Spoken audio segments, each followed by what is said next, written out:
In this video, I'm going to be showing you the most delicious cauliflower soup with bacon and aged cheese. Oh, it is so nice. G'day everybody, it's Daz here from my Aussie gardening kitchen. And with the soup today, I just want to tell you straight away that the consistency of the soup is going to have a slightly grainy texture to it. And that's because of the way I prepare the cauliflower. Rather than cooking the cauliflower first and then pureeing it and making it really silky smooth, I like to do it another way. And also it's going to have some Parmesan cheese in it, Parmigiano Reggiano, and that's just going to make the most beautiful soup for you to enjoy.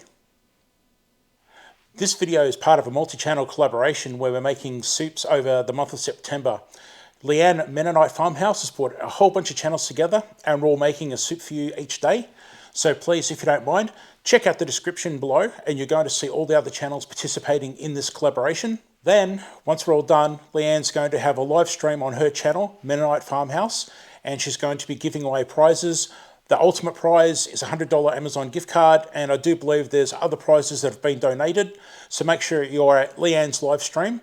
I'll have all those dates and information on the screen for you, and of course links down in the description. Once I've got all my ingredients ready to go, I get my bacon into that frying pan, give a nice little saute, colouring the bacon, drawing out the flavours, making sure it doesn't burn. You don't want the temperature too hot. So I've just got it in there, I'm stirring it away. Then it's time for the onions. I've got finely minced onions here that I've minced up myself. Get them into the pan, give that a nice little stir. Scraping the bottom too to lift up the flavours off the bottom of the pan. There'll be a lot of flavour from the bacon and eventually the onion. So scraping the bottom, making sure it all doesn't burn, and it just smells fantastic and it looks great as well. Once I see that the bacon's pretty much done and the onion has changed colour and the onion's cooking nicely, I'll put in a tablespoon of garlic, minced garlic, get that stirring in there. And again, as I was saying earlier, making sure I scrape the bottom, give it a stir so it doesn't burn. With garlic, you don't want to burn garlic, especially because it does go bitter. Now I've set up my high-speed blender, and into that goes that mix of the stock, the bacon, the onion, the garlic. Pour it in there. Be careful not to splash yourself because it should be hot. Then on top of that, I just start piling the cauliflower. Raw cauliflower, pop, pop, pop, just get it all in there. Now this is where I'm talking about the consistency. If you want a silky smooth soup at the end, boil your cauliflower first. Make sure you get them nice and soft, and then put your cooked cauliflower in like I have here, and that's going to give you a smoother, silkier consistency in the end. For us, we want a slightly textured finish to our soup, so by doing it this way, those cauliflower heads are not going to break down into a complete smooth puree. They're actually going to have a bit of graininess to them after they've mixed well, as you'll see in the video in a second. I like to put in a little bit of cracked pepper now, so don't worry. The black pepper may leave little specks in the soup, so just be prepared for that. You can't help that. If you wanted to, you could use a ground pepper instead, and that won't be an issue with seeing little specks of pepper at all. One thing, you're going to notice a lot of Christmas decorations in the background. That's because I originally recorded a broccoli soup video for this, and I forgot to push record. Yes. It happened again. I forgot to push record. So after making that soup and sitting down and tasting it and talking about it, there was nothing to show for it. So I've salvaged this video, which I recorded and forgot to push the microphone on or turn the microphone on. So you're not going to hear any sound of me cooking in this video, but it is a complete recipe. So I'm going to use this and just explain what I did. Man, one day I'll make a video and everything will be perfect. One day. Back to the video. I'll pop that blender on high, get it all blending away in that high-speed blender. It's going to sit in there for approximately 4 to 5 minutes, blending away.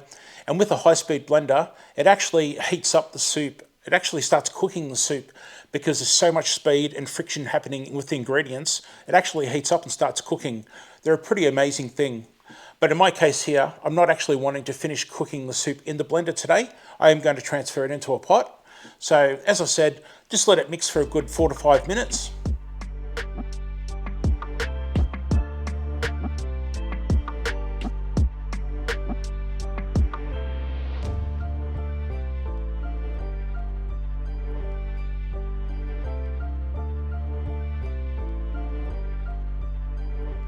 Once that's had time to mix, we then put that into a saucepan and we get it starting to simmer slowly. And you can probably see the consistency there, that it's slightly rougher than you'd expect from something that's been cooked and blended.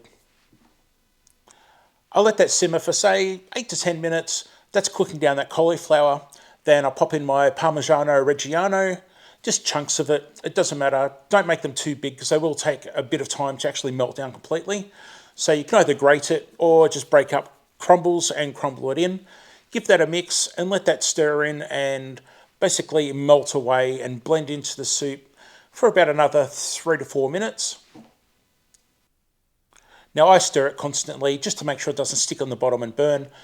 After about 5 minutes or so, I'll get some cream and I'll add some cream to it, and you'll see that that cream will actually liven up the colour of the soup. It'll bring it to a more whiter colour. So the cream goes in, stir that around and simmer that for say another 3 or 4 minutes, keeping that nice heat going. It's about a 3/4 heat. It's not going too fast and bubbling like crazy. So after more stirring and carefully attending to it and just watching it, it's simmering away and doing well. I add my cheddar cheese, get the cheddar cheese in there. I've grated it in this case, and give that a stir in. And that probably mixes in and simmers for about another 2 or 3 minutes. Just the cheese can reduce the temperature slightly, so I'm just bringing the temperature back up again and bringing it up to the boil, almost ready to serve. And being very careful, scraping the bottom so it doesn't stick. It's really important that it doesn't stick and burn. After all this, just have a little taste and see if it needs a bit of salt. Mine needed a little bit more salt, so I added some salt to it. Now it's perfectly fine and ready to serve.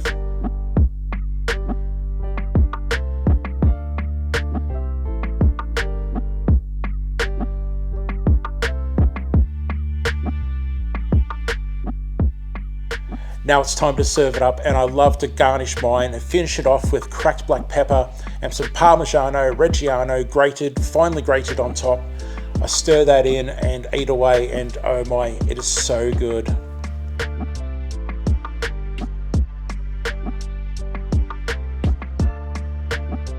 We just love that thick consistency that this soup has. But if you want that more smoother consistency, as I said earlier in the video, you can blend your cooked cauliflower rather than raw cauliflower to help break it down and get that smoother consistency in the end.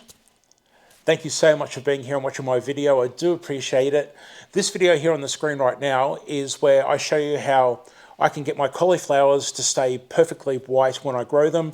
It's a little tip that I do here every season, and I have the most beautiful white big cauliflowers without fail. Thank you so much, and I'll see you next time. Bye for now.